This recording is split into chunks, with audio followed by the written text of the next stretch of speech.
And then what you also get is a meddler.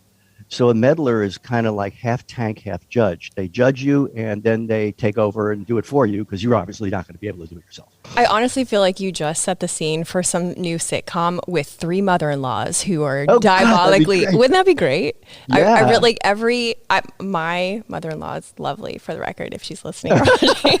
but I feel like that I just pictured like three like older women conspiring to take over the neighborhood and make their son-in-law's life, miserable. So that'd be interesting. Yeah. So if there are three mother-in-laws, then maybe from a past marriage, one mother-in-law still has stuck around. Oh, I like it. It's going to be a really neat behind the scenes. And I was like, oh my gosh, this is so weird. Because something always magical happens. Wait, what? Did you just make that up? Hey, it's Meredith for Real, the Curious Introvert. Listen each week as I talk with someone new. The topics are as ADD as I am, but they'll inspire you to stay curious and grow. Big thanks to our location sponsor, the UWF Historical Trust. Hey, Curiositors, it's me, Meredith. If you've been with me a while, you know that I love paradox. And this week's guest comes with a double scoop.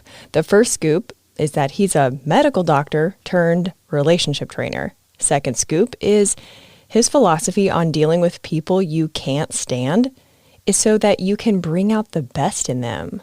Like what? I thought identifying people we can't stand into types was so that we can make internet memes. Nope. You're going to love what he has to say. There is a lot of good stuff in here. I've made a lovely Cliff Notes email for it, and it will go out on Saturday.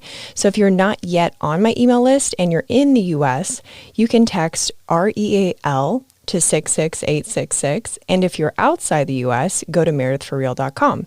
I send all new subscribers a link to archived emails too, in case there was an episode in the archives that you want Cliff Notes to as well. And big thanks, by the way, to everyone who sent in examples of real people they can't stand for my guests to identify and give advice for. That was pretty fun. And if you've been with me a while, you are so appreciated, okay? There are a jillion podcasts out there, so the fact that you hit play on this one week after week honestly means the world. And I'd love to get your feedback on specific episodes and what you want to hear more of. You can do that by joining my next monthly Zoom Room Mingle. It's 45 minutes of virtual socializing with me and other listeners. You can save your spot by clicking the link in the show notes or on my Instagram bio, which is Meredith for Real. And if you're new here, welcome. I started this podcast in 2019 as a project to inspire people to choose curiosity over judgment. Each guest brings a personal development opportunity along with their story so you can stay curious and grow. There's really no order to listen to episodes, so just have a look around and honestly hit play on whatever grabs your attention. All right, everyone, enjoy the show. Do you work with someone that you can't stand, or maybe you live with them? Well, my next guest is a naturopathic physician, making him skilled at looking at cause and the whole picture of problems and their effect. He noticed that when people solved the problems in their relationships, many of their physical symptoms also subsided. And that's when he made the switch to mind-body medicine. He shares my philosophy on bright, meaningful entertainment and uses his wit and insight for his corporate training sessions with clients like NASA, Lockheed Martin, and the FBI. Today, he is going to hear real examples that you have sent in to help you identify what kind of pain in the ass you've got on your hands, because there's actually nameable types. He's also going to give us strategies on how to bring out the best in those people. Best-selling author, fellow introvert, brokering communication and dad jokes, Dr. Rick Brinkman. Welcome to the show. Thank you. Awesome introduction. Well, I'm glad that you liked it. I love what you also tend to say, that you're a conscious communicator. I just love that because I love living life with a little bit more intention. It's so easy not to. Mm-hmm. I do have a question before we dive into some of the special types that people have sent in. Is these difficult personality, or they're not personality, or are they? That's my question. Is this limited to personality types or associated in any way to personality types, or can these difficult profiles be with any sort of personality? Okay, it's a very important question, and it's really the place to start. First of all, if you want to be successful, you have to separate personality from behavior. Behavior is fluid and it's constantly changing. One minute a person's normal, then they blow up, throw a tantrum, then they withdraw and they're quiet for a while, then they're normal, then they're whining, then there's something else. Behavior changes according to context. Where are we? What's going on? Are we at a business meeting, social gathering, one-on-one? And relationship. Who are we with? Boss, friend, spouse, co-worker. And the truth is, even the people you're closest to, you do not know how they are in completely different contexts and different relationships where you're not present. Personality is really everything. It's how a person is in all situations, all relationships, all contexts. And the catch here is that we as human beings can only consciously pay attention to 7, give or take, 2 things at any one time. You could be aware of what I just said, what you think about, the rate of your breathing, temperature in the room. And if we hear crash, there goes our attention, something drops out. Well, we have a part of our brainstem called our reticular activating system. It has a multitude of functions, one of which is like radar. So if you get married, suddenly it looks like everybody's getting married. And if you have children, it looks like a baby boom. And if you're interested in a certain car, there it goes again. A part of our brain's going, doo, doo, doo, doo, doo, doo, and then you see it. So back to personality versus behavior. If I think somebody's personality is negative, guess what I noticed? Doot, doot, there they are again. Doot, doot, told you so. Doot, doot. I knew nothing would work with that person. You could engage in the strategy for negativity. You could be having an impact. You're getting quite a change with a person, but you know what? You will not even notice it. So you really have to put aside the concept of personality and think behavior. Here now, how is this person acting? And therefore, what do they really need from me? I could see where just having labels would be an unhelpful aspect to having labels, because you would automatically think personality X or personality Y, oh, I never get along with them. They're so difficult to work with. Exactly. Mm-hmm. Yeah, but if you think behavior, then you realize, no, this is just how they are right now. And if you understand, let's say take whining. When a person's whining, they're feeling helpless. They're feeling the victim, right? So if they're helpless, then if you could empower them somehow to problem solve, then they move out of whining. But if I just think that's the person's personality, then I probably give up and I don't even try, or I do something stupid that really makes it even worse. Like try to offer a solution, which then they're going to whine about that. I think it might be helpful for the listeners and the viewers if we kind of do a skimming of the difficult attributes first and then go into the details. Yeah. That way the listener can guess which one is which as we go through the actual examples. Okay. So we have what's called the lens of understanding, and it's a way of understanding human behavior. And we have 4 basic intents. We want to get things done. We want to get those things done right. We want to get along with people, and we want to get appreciated by people. Now, these are all part of us. If somebody wants to get things done and it's not happening, then they get more controlling. They go into what we call the green zone, which is the cooperation zone. They go into the yellow zone, caution. It's not yellow isn't automatically bad. If I'm a boss and I see my people are going in all different directions, I go, okay, people, look, here's what we're going to do. You're going to do this. You're going to do that. I'm now controlling, but I'm not really in a negative behavior. If somebody wants to get it right and it's not happening, they tend to go into perfection, focus on the details no one else is paying attention to. If we want to get along with people and it's not happening, we go into approval, do things to make sure everything's okay between us. And if I want to be appreciated and I don't feel it's happening, I go into attention, do things to get people to notice. So taking it out to the next level then, if people go into what we call the danger zone, if things aren't getting done, I could easily become a tank. All right, people, this is what we're going to do. You've been working on it 2 weeks, you're already 4 weeks behind. Now, here's what I'm in charge. Parliament dissolved, martial law. So that's tank behavior. People just run right over you. It's the bully. It's aggressive. It's not interested in anything that wastes time, makes it worse. Another controlling behavior can be sniping. If I resent you for something, then maybe I say things like, hey, I got a great idea. Let's play horse. I'll be the head. You just be yourself. Don't get all emotional. Can't you take a joke? It could be to your face or behind the back, but the sniper is not getting mad. They're getting even. What you also get out of a controlling behavior is know-it-all behavior. That's right. I know 99%, and I'm happy to tell you how much I know for hours on end. Dominate meetings, go on and on and on. And a true know-it-all really does know what they're talking about. But the problem with that behavior, it's closed-minded. It's not willing to hear what others have to say. If we switch to get it right, and I go into perfection, I look at what could be perfection, and what is does not measure up to what could be, then it's very easy to get into, oh no, nothing's right and it's always wrong, whining. What we can also get out of that perfection is negativity. Forget it. It's hopeless. Every silver cloud has a dark lining. You suggest an idea to them, they say, pull, boom, got that idea. And the problem with whining and negativity is it's usually generalized. Everybody, all the time, everything. And you can't problem solve a generalization. So they're caught in their own quicksand. What you also get in that get it right area is, fine, do it your way.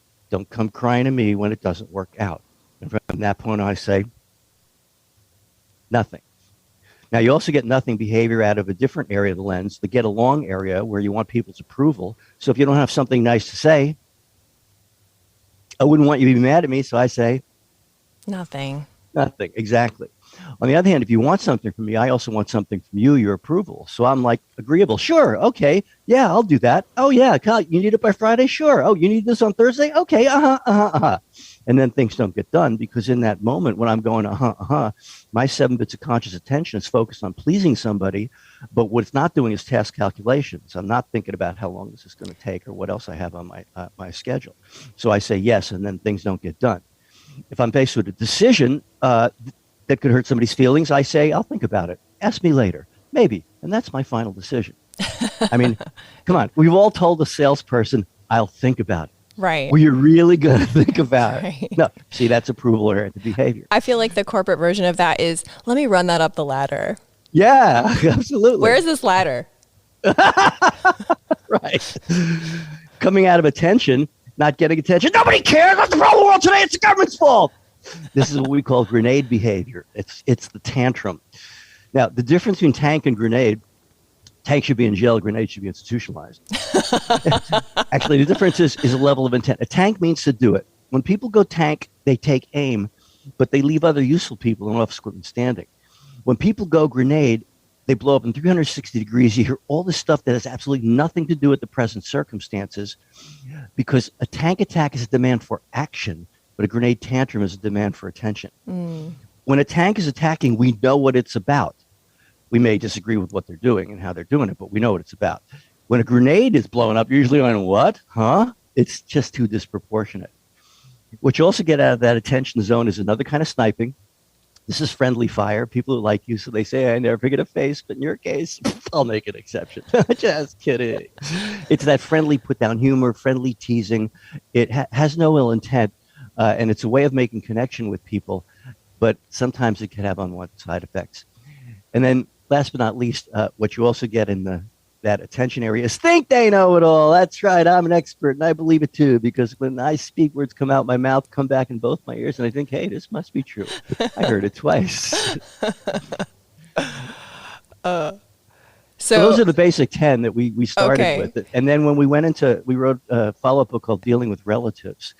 And there were corollaries there, like somebody's the general of the family. They're just in charge and such. But then there were 3 other behaviors that were somewhat unique. One was the judge. Oh, you're wearing that again. Looks a little worn. Now, the judge is coming out of that get it right perfection area of the lens. The other thing you get is the martyr. Oh, poor me. I do everything for everybody. That's coming out of that kind of need for attention area of the lens. It's kind of half pleasing people. So it's part get along, but it's also part, it's right there at the bottom of the lens where get along meets get appreciated. Okay. And then what you also get is a meddler.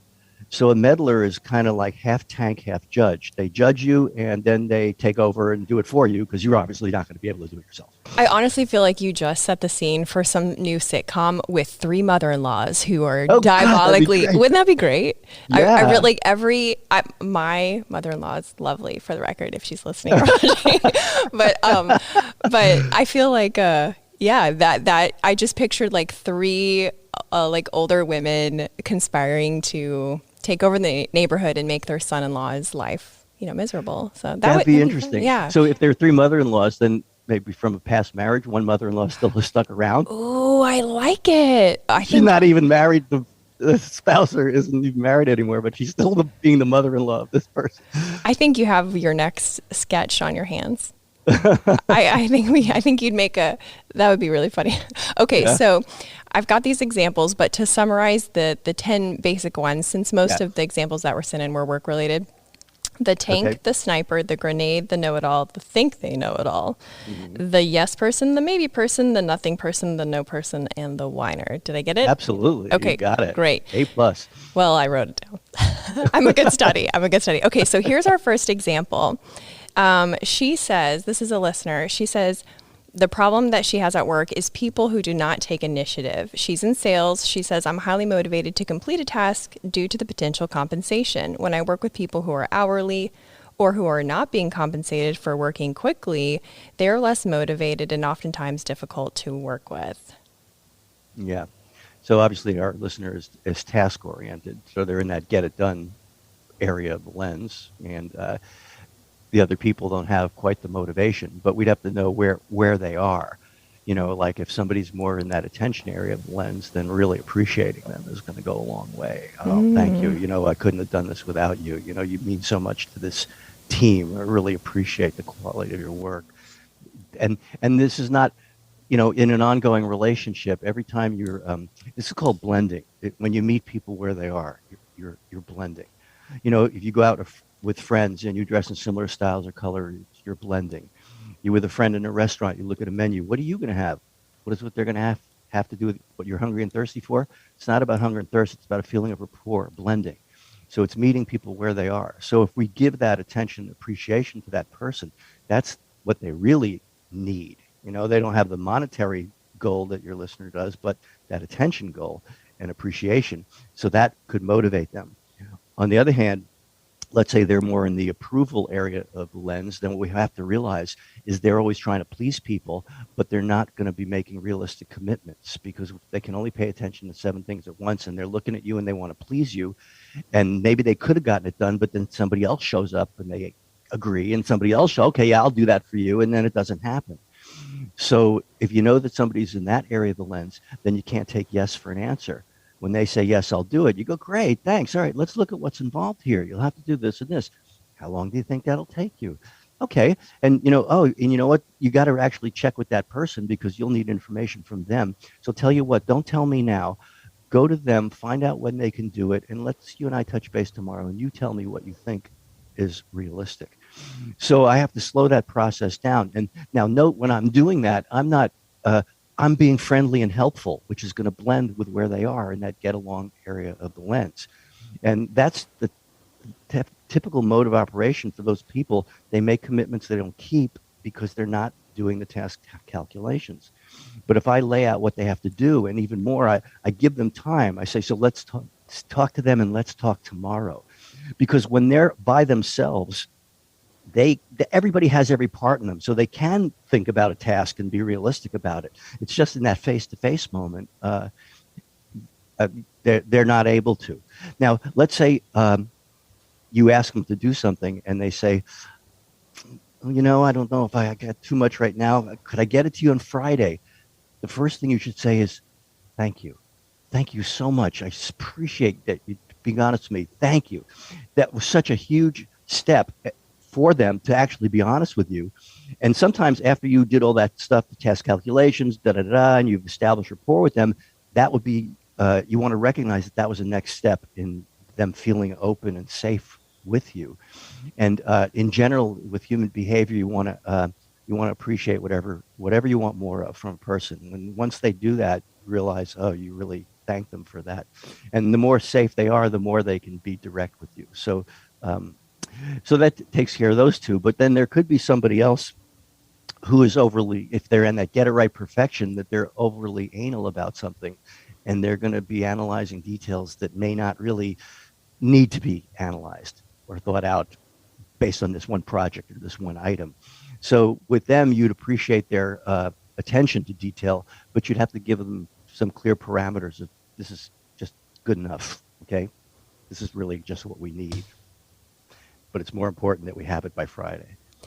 I can really see why it would be important for the person wanting to bring out the best in others in this situation. So like this listener, I would see how it would be important for her to be not in a heightened state of stress where she has made, I don't know if this is the case, but let's say she waited to the last minute to give it to the person who, that would not be ideal. I love the way that you rounded that out. Follow-up question though, there's a similar problem from another listener, but the person is his boss.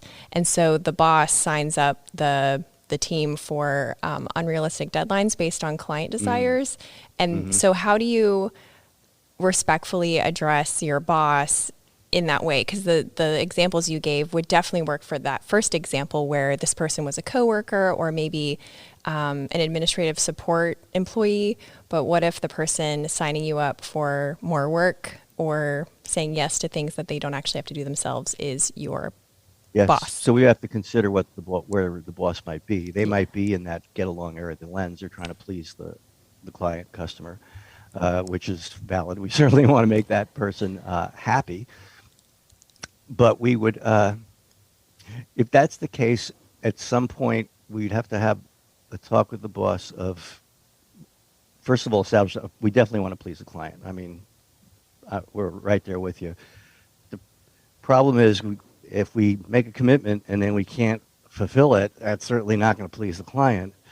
And so this is what it would take to do this right, because obviously we want it right, because that also pleases the client.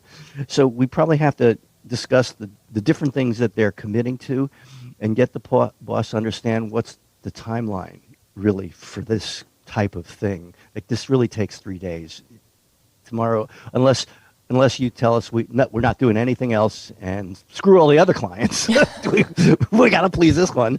So we'd want to have that discussion about realistic timelines and get the boss to realize that if we make a commitment we can't keep, we're not pleasing the client. So it defeats the boss's own purpose in that case. Hey everyone, just a quick interruption to show gratitude to our sponsors and give you some special deals. The UWF Historical Trust.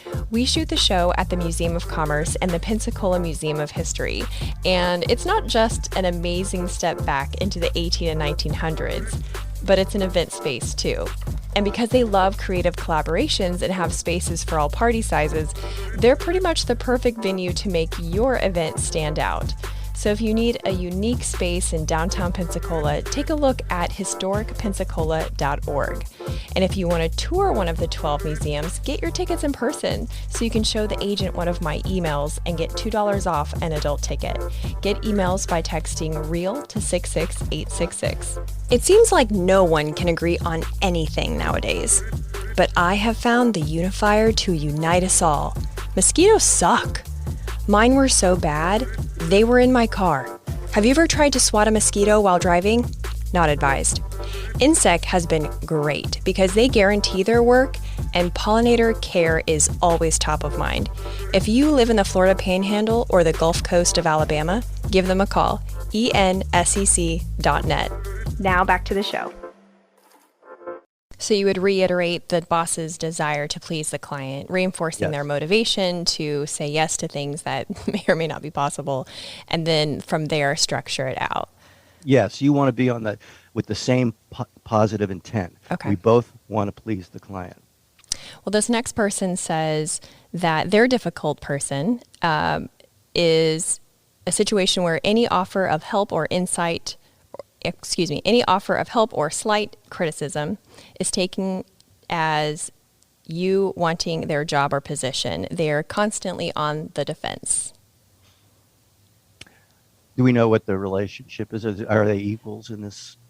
It doesn't sound like they're equals. I don't know the details, but I would think that if one person thinks the other wants their job, there's maybe some inequality in the positions. Because otherwise it wouldn't matter, I would think.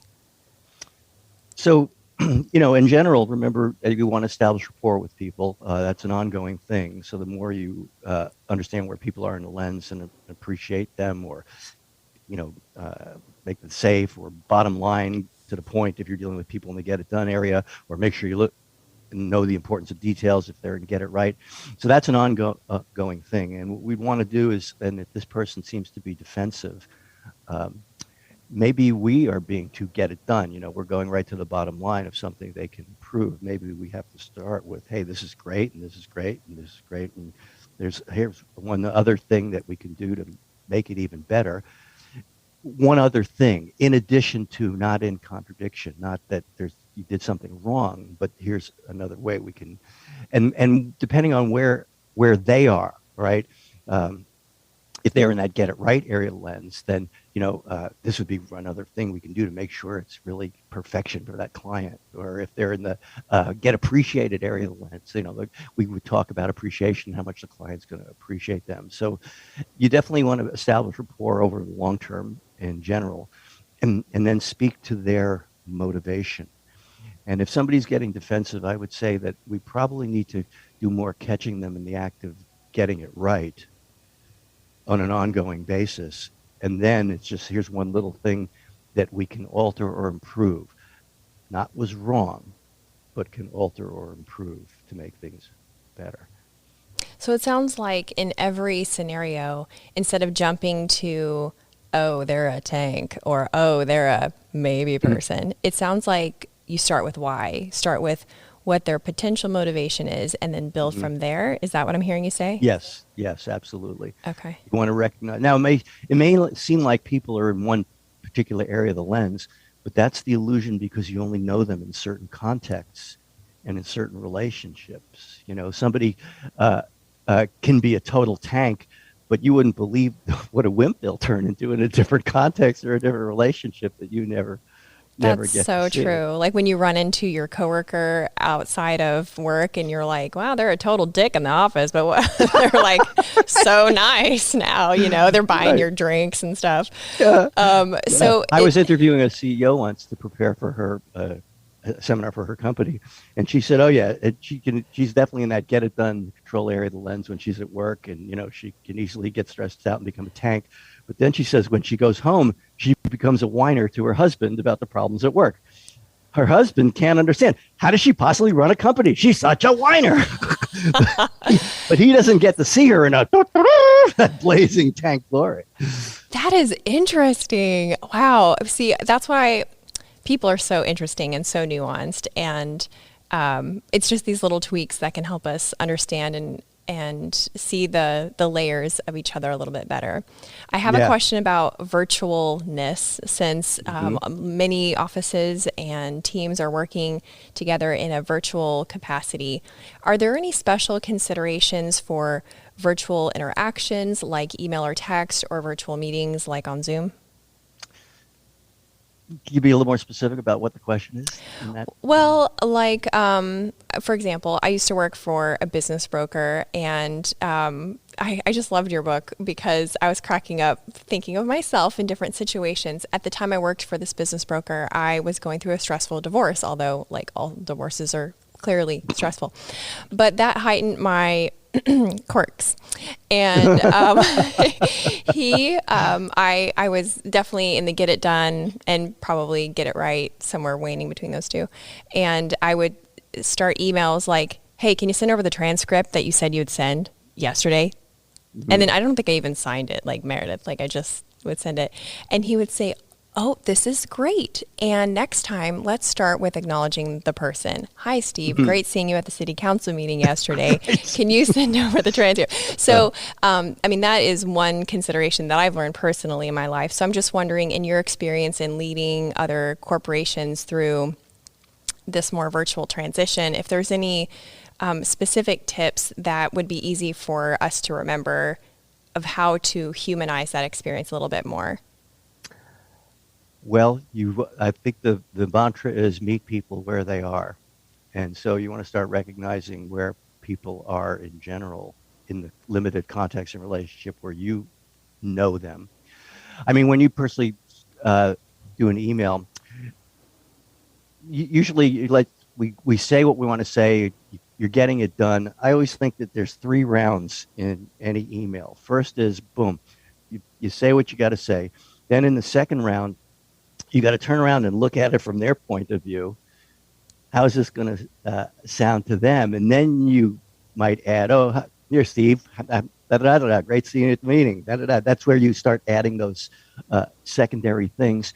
And I think that one thing to stay with email is that all emails, after the greeting, the first line in an email should be a statement of intent. What do you want from people?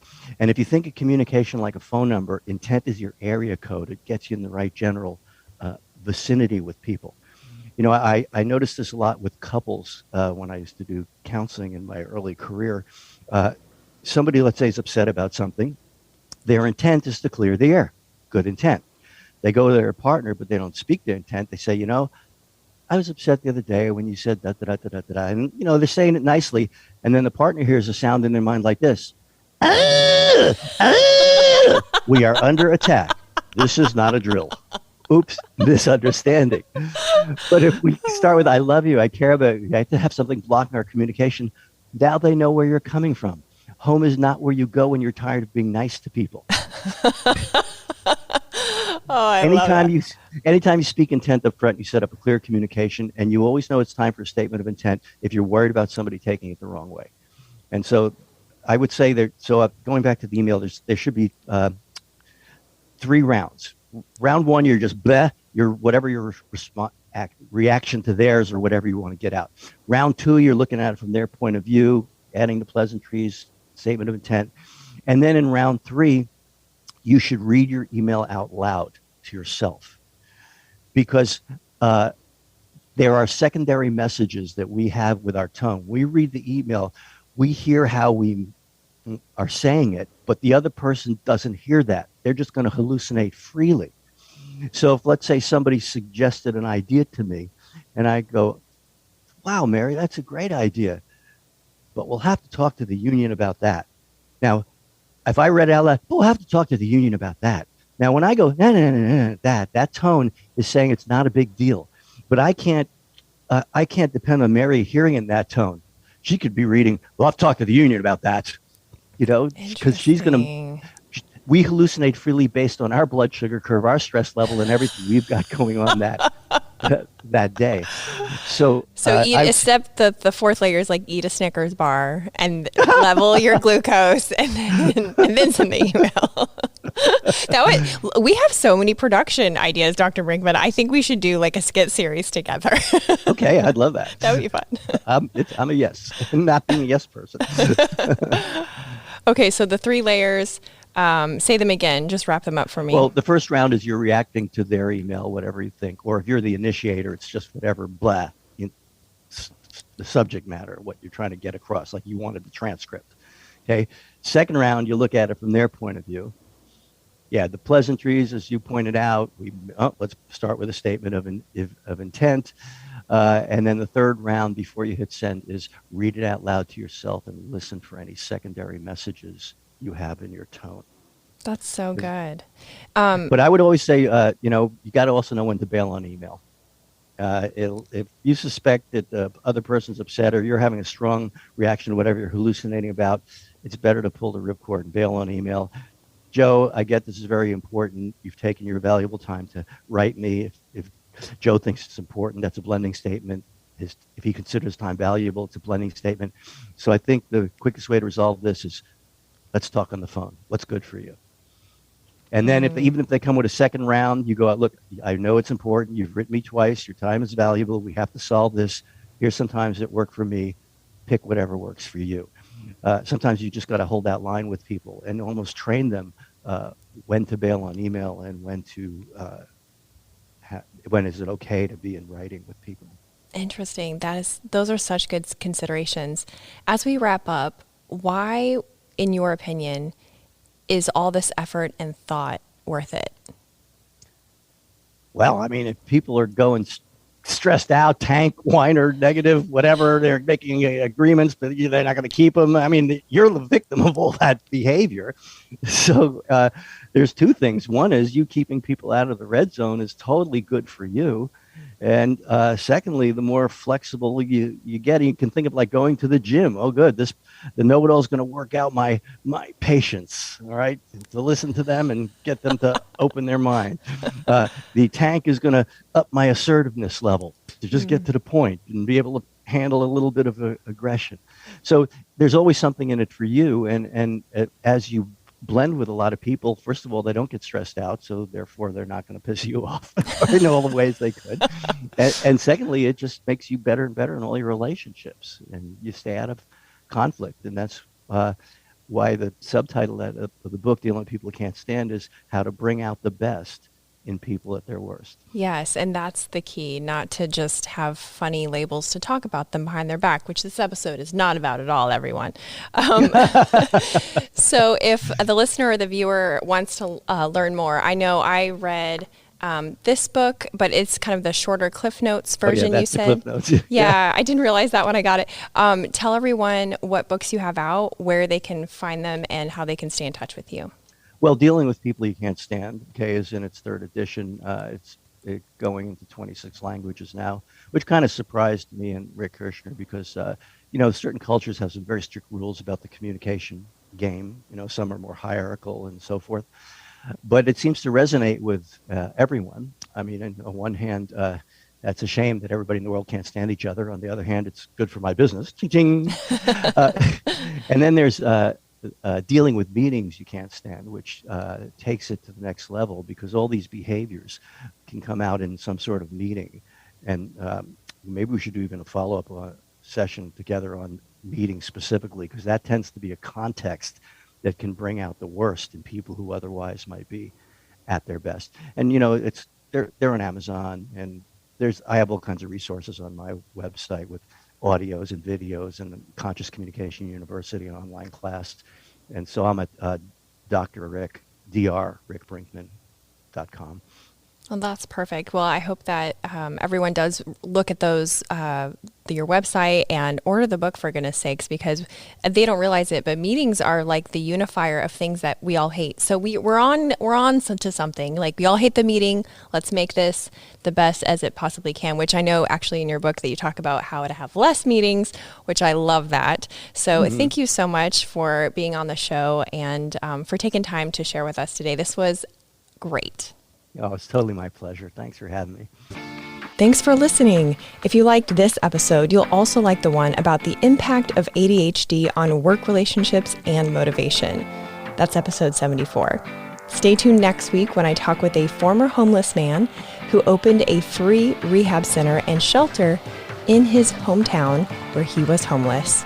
Talk to you next week.